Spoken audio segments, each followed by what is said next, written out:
The sun is even higher now, but although the road is still bright, the glow is toned down substantially by Dobbs' latest addition, a pair of Bono-style shades. Both Dobbs and Agent 6 are returning to the hotel after coffee.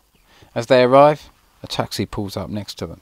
Here comes trouble, Dobbs thinks to himself. Peering inside, he sees a pretty Latino babe wearing designer shades. She's skimpily dressed and waving to Agent 6. Beside her, in the shaded recess of the battered-looking car, his saxophone round his neck and beaming the naughtiest grin, is the Brigadier. Dobbs leans down and gestures greetings with a smile and a cheeky raising of the eyebrows in salute to what must have been a fruitful night.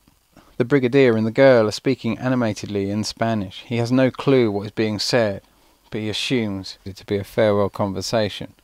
The Brigadier speaks fluent Spanish and loves taking the simplest of conversations to the most complex of lingual arenas.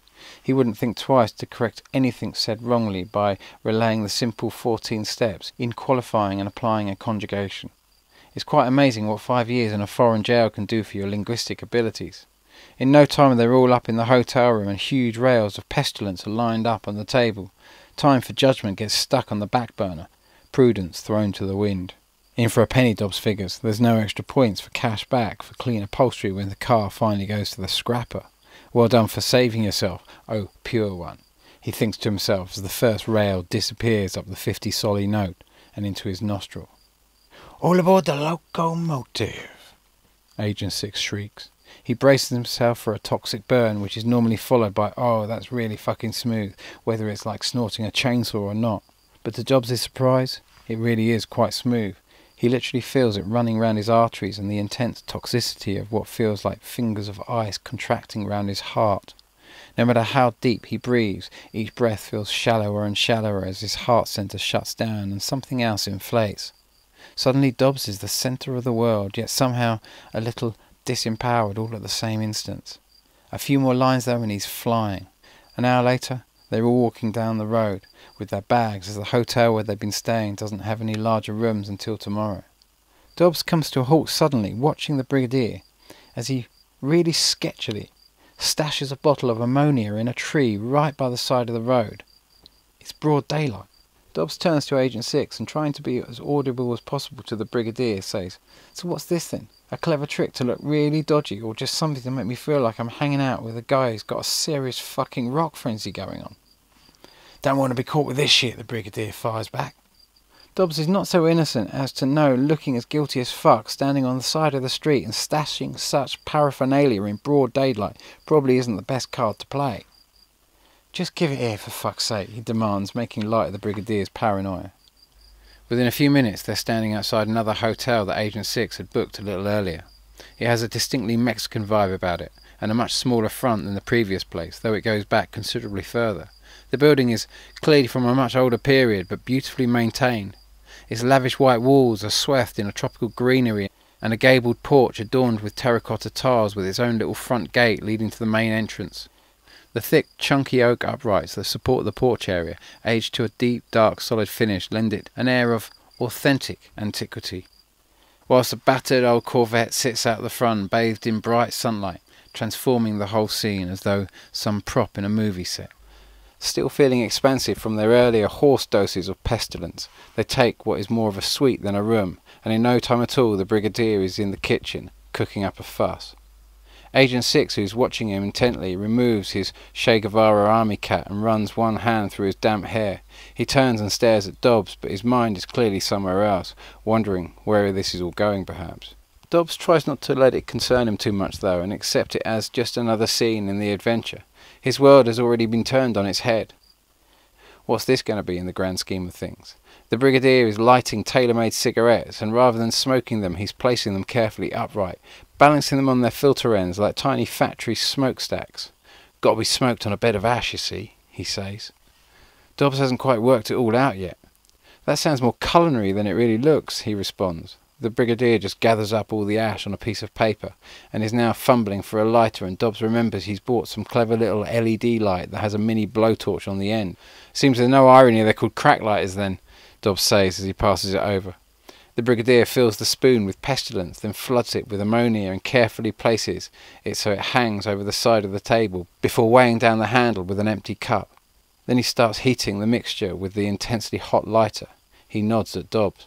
"Nice," he says, obviously expecting him to beam the same enthusiasm. Within a few moments, the mixture starts bubbling and a waxy residue appears floating on the top. He carefully stirs it with a wooden toothpick, and the residue starts attaching itself to the end. Within a minute or two it has all attached itself, and then he tips the remaining liquid down the sink and replaces it with water, gently washing away the toxic ammonia. Dobbs watches every move attentively. "Gotta wash it well, not good for you that shit," the Brigadier grunts, observing his interest. "Yeah, no kidding," Dobbs retorts. The Brigadier pulls out a pipe, fills it with a small bed of ash, then scrapes some of the dry crystalline residue off the side of the pick and sprinkles it over the top of the ash. "Dobbs!" he commands. Dobbs is now absolutely fascinated by the whole process. He is keen to smoke some refined pestilence and at last get some idea of what the fuss is all about. He's still never done it. Has he missed out? Only one way to find out. "Draw slowly and hold it down," the Brigadier enthuses, his piercing blue eyes scrutinising Dobbs as he fumbles with the proffered pipe. Since it's smoked in much the same way, Dobbs is half expecting it to be like a DMT hit, to be blown almost clean out of this world, so much so that someone has to hold the pipe for you as you blast off. But it's quite the opposite effect, really. Like pestilence, only much more intense. As the cold white flash spreads rapidly through his body, he begins to feel more and more distant from his emotions, and for a moment he wonders if his heart is going to stop altogether. He doesn't feel good at all, and he certainly doesn't look that good either, as he can feel all the colour draining from his face. The Brigadier, he knows, is hooked on this substance now, and once the sensation of imminent cardiac arrest has passed, he catches himself almost pitying his friend. But then with an almost physical effort he shakes it off. Any man who feels pity for another's direct choices would be best to go and hang out with born-again Christians in the jungle, telling the indigenous to repent their sins. He chides himself. Shuddering at the thought, he projects it away from himself, attempting to disown his own guilt at even having had it. Instead, he turns to the Brigadier. All those horrid judgmental cretins in the West, addicted to their sugar, their alcohol, wheat, Prozac, sleeping pills, caffeine, nicotine, and the worst addiction of all, of course, TV, the ultimate life-taker. Imagine being sentenced to a life of dead-enders. Years and years of wonderful life lost staring in a fucking box. Poor bastards. Expressionless faces just staring into oblivion. Truly the opiate of the masses. The Brigadier gives a scouring smile and nods with enthusiasm as he takes the pipe off Agent 6 and begins loading it. Agent 6 says nothing but just looks at Dobbs, who's racking up more lines on the tabletop as he feels his energy spiralling downwards. Scouring their daily hate rags, thumbing through the sins of the world and all their shitty non-existing excuses for politics, as if such stupid left and right-wing nonsense ever really made any sense. When you live in a reality where you only have to turn 180 degrees and everything that was on the left becomes right. Really, when it comes to the left and the right, we've all only been in the middle. A whole crock of shite designed exclusively for fences. You can exterminate millions of innocent people, carry out mass genetic cleansing by dumping thousands of times more nuclear waste than the Hiroshima bomb on whoever you fucking like, in the form of depleted uranium bombshells. Bombshells of redemption. Bring down skyscrapers, anything you like in their name, and as long as that TV's on, they'll concede to genocide and war because they can't press the off button. Their minds just bombarded with nonsense. A whole media control mechanism cleverly designed to get the masses to sit on the fence, trapped between the false choice of one total crock of shite or another, in a non-existent existential dimension, a digital world that extracts the masses' presence from themselves and delivers the governments all they ever needed. The masses' unwavering silent consent to wage war. Wankers! Dobbs stops for a moment, lining up more rails, then, "Bloody hell," he continues. "This stuff's mad. Hitler used to do loads of this shit, didn't he? One line of this and I become a totally self-righteous evangelist myself. It's the finger of blame, isn't it? Blame feels so fantastically good on this shit. No, man, you're not doing it, willing it, wanting that outcome, and nor are they," states Agent 6, who's now being presented with the next pipe. "Where were you when the Iraq and Afghanistan wars kicked off?" "Protesting," Dobbs proclaims. "Exactly. With millions of others. And where were you on the day when the towers came down?" "Well, at another protest actually, some demo outside a big arms fair in the Docklands." "Exactly. With loads of other people. It's this stuff. You got to be careful with this shit. It brings out the judge and the jury in you. It makes you completely blind to yourself. Yeah, it's like suddenly having the eyes of a smirker with the finger of a blamer. I feel like George Bush. I don't know if I like it at all. He feels sticky and sweaty as if something poisonous is pouring out of him. It's dirty and he hates it, but he kind of likes it. He feels like he's on the other side of something, a line he sometimes straddles but never normally crosses. Oh my God, what I'm thinking about is hot, sexy Latino women. He almost apologetically exclaims, snorting back one line and then immediately racking up another. Why, you can't get enough of this, can you? He raves, then pausing for a microsecond in the mad onrush. Is that what I really think? That the masses back home really are just a bunch of fence-sitters? It's a bit harsh, I know, but it feels like that sometimes. I wonder which prominent politician will be chosen in the end to openly state that depleted uranium is safe. Imagine the weight of being told that you had to say that knowing the truth.